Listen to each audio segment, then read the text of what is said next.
मिट्टी का अपरदन किस प्रकार से होता है? दो प्रकार से, एक मानव की क्रियाओं के द्वारा, एक प्राकृतिक क्रियाओं के द्वारा मिट्टी का अपरदन होता है। यदि मनुष्य के द्वारा कुछ प्रयास किए जाएं, कुछ उपाय अपनाए जाएं तो मिट्टी के अपरदन को रोका जा सकता है।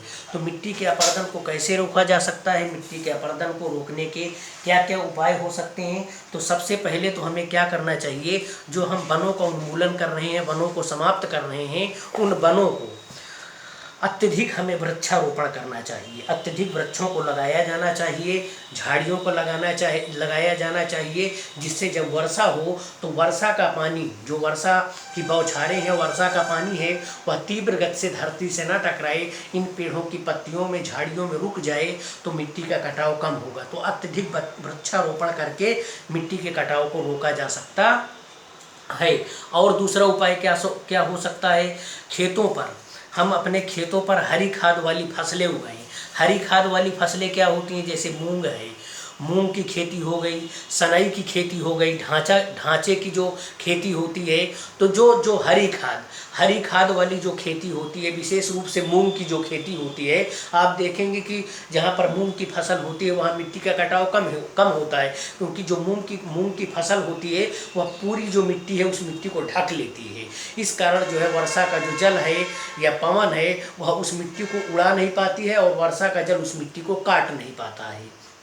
तो खेतों पर हरी खाद वाली फसलें उगाकर मृदा अपरदन को रोका जा सकता है। वनों का संरक्षण करके, जो हमारे वन है, अभी बताए कि अत्यधिक वृक्षारोपण किया जाना चाहिए, वनों का संरक्षण किया जाना चाहिए। और क्या है, नदियों पर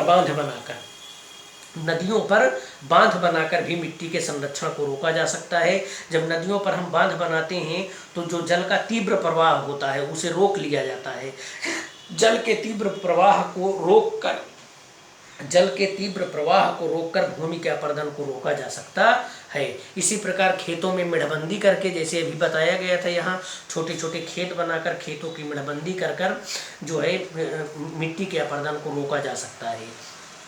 पशुचारण लिखा था, अत्यधिक पशुचारण से मृदा अपरदन होता है। तो पशुओं की जो अनियंत्रित चराई है उस पर रोक लगाकर मिट्टी के अपरदन को रोका जा सकता है।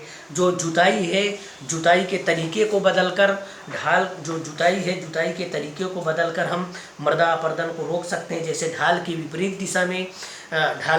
दिशा में जुताई करके मिट्टी के अपरदन को रोका जा सकता है।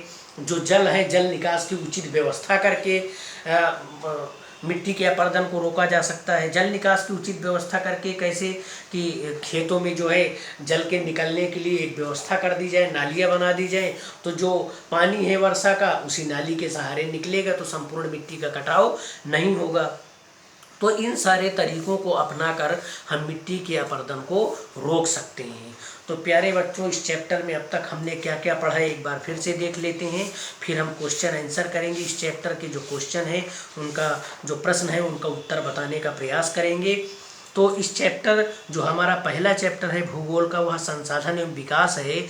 तो इस चैप्टर में हमने संसाधन की चर्चा की। संसाधन किसे कहते हैं, संसाधन प्रमुख रूप से कितने प्रकार के होते हैं, और उन संसाधनों का वर्गीकरण किस किस आधार पर किया गया है, उत्पत्ति के आधार पर, समाप्यता के आधार पर, स्वामित्व के आधार पर, विकास के स्तर के आधार पर। फिर ये संसाधन का एक फ्लो चार्ट बना हुआ है, इसको हमने देखा था।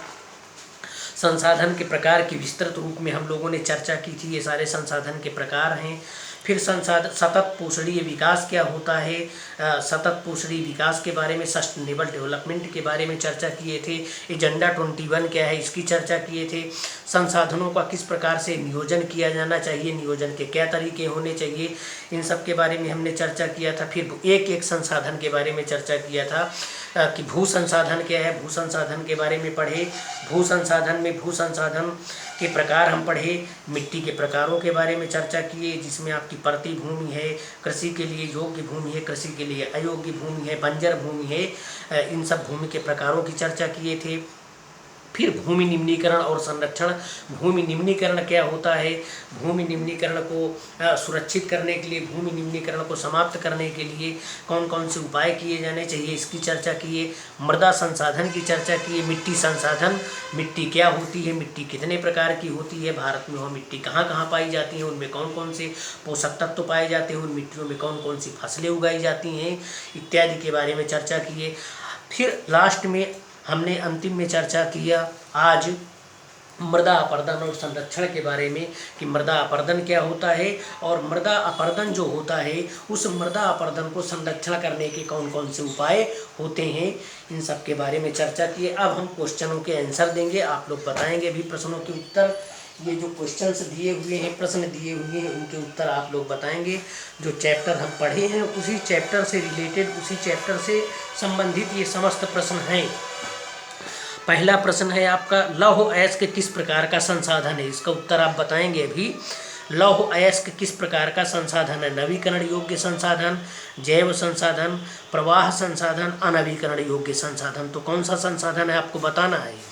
दूसरा प्रश्न है, ज्वारीय ऊर्जा निम्नलिखित में से किस प्रकार का संसाधन है? पुनः पूर्ति योग्य, मानवकृत, अजैव, अचक्रीय। पंजाब में भूमि निम्नीकरण का निम्नलिखित में से मुख्य कारण क्या है? गहन खेती, वनोन्मूलन, अधिक सिंचाई, अति पशुचारण।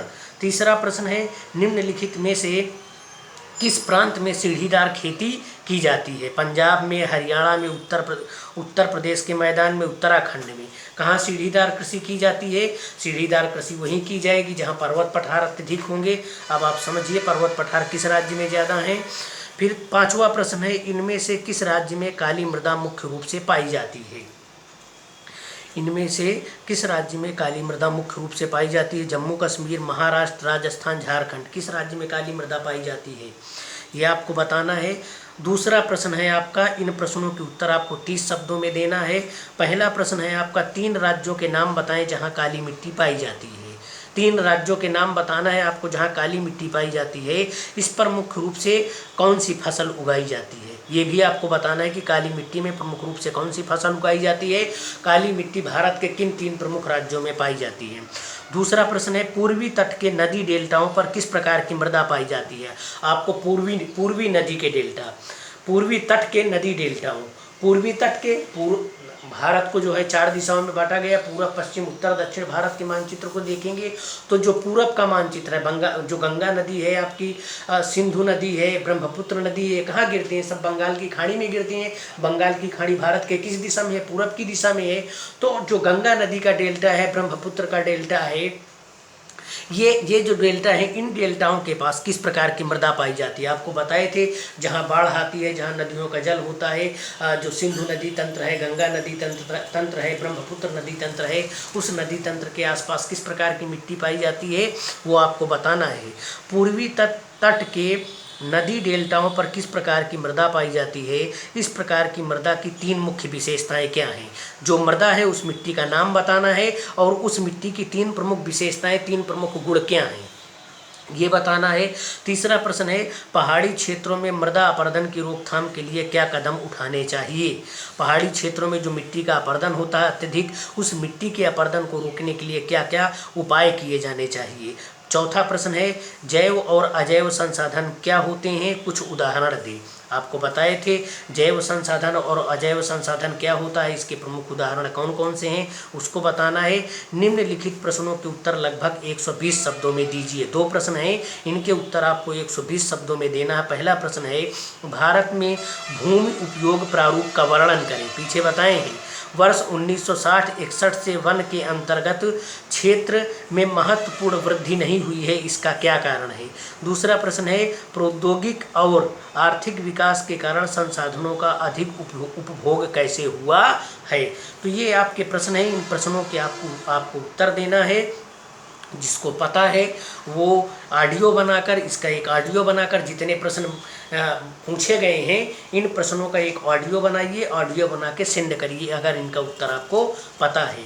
नहीं पता है तो जो भी वीडियो बनाए गए हैं पहले चैप्टर से जुड़े हुए उन सारे वीडियोज को देखिए, सुनिए, अच्छे से समझिए। और यदि आपके पास किताब है तो किताब में आपका पहला चैप्टर है, इस पहले चैप्टर को 2-3 बार पढ़िए। नहीं भी है आपके पास किताब तो अभी मैं एक PDF पहले चैप्टर का सेंड कर रहा हूँ, उसको आप पढ़ लीजिए। इस चैप्टर का जो क्वेश्चन आंसर है आज आप बताएंगे, कल इसका आपको नोट्स मिल जाएगा पहले चैप्टर का। आज के लिए बस इतना ही। बहुत बहुत धन्यवाद।